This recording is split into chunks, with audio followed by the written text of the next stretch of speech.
നല്ല ഫ്രഷ് പാലാക്ക് ചീര കിട്ടിയിട്ടുണ്ട്. അപ്പോൾ ഞാൻ നല്ലപോലെ കഴുകിയെടുക്കട്ടെ. മഴയൊക്കെ അല്ലേ, നിറയെ മണ്ണുണ്ടാവും കേട്ടോ. അപ്പോൾ 3-4 പ്രാവശ്യം കഴുകണം, അപ്പോഴേ വൃത്തിയാവുള്ളൂ. 4 പ്രാവശ്യം കഴുകേണ്ടി വന്നു കേട്ടോ, നിറയെ മണ്ണുണ്ടായിരുന്നു. ഇപ്പം നല്ലപോലെ ക്ലീനായി. ഇനി അടുത്ത പണി സ്റ്റൗ വൃത്തിയാക്കലാണ്. വലുതായിട്ട് അഴുക്കൊന്നുമില്ല, എന്നാലും ഒന്ന് ക്ലീൻ ചെയ്യണം. അപ്പോൾ വൃത്തിയായിട്ട് കിടക്കുമല്ലോ. ഇവിടെ ഇപ്പോൾ കറണ്ട് പോയിട്ടോ, ലൈറ്റിങ് കുറച്ച് കുറവായിരിക്കും. കാലത്ത് തന്നെ കറണ്ട് പോയി, ഇനി എപ്പോൾ വരുമോ എന്തോ. ഇനി അടുത്ത പണി പാല് ചൂടാക്കലാണ്, എന്നിട്ട് ചായ വെക്കണം. അപ്പോൾ പാലൊഴിച്ച് തിളപ്പിക്കാൻ വെച്ചു. ഇനി ചായക്കുള്ളത് റെഡിയാക്കണം. ഒരു കഷ്ണം ഇഞ്ചി എടുത്ത് ചതയ്ക്കാൻ പോവുകയാണ്. നല്ല ഇഞ്ചിയിട്ട ചായയാണ് കുടിക്കാൻ പോകണം. മഴയൊക്കെ അല്ലേ, നല്ല ഇഞ്ചിയിട്ട ചായ കുടിക്കാൻ പോവുകയാണ്. ചായക്കുള്ള വെള്ളം ഒഴിച്ചു. ഇനി ഇഞ്ചി ഒന്ന് ചതയ്ക്കട്ടെ.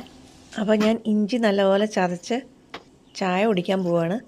അപ്പോൾ രാവിലത്തെ വീഡിയോ ഇത്രയേ ഉള്ളൂ. അടുത്ത വീഡിയോയിൽ ഉടനെ കാണാം. Bye bye.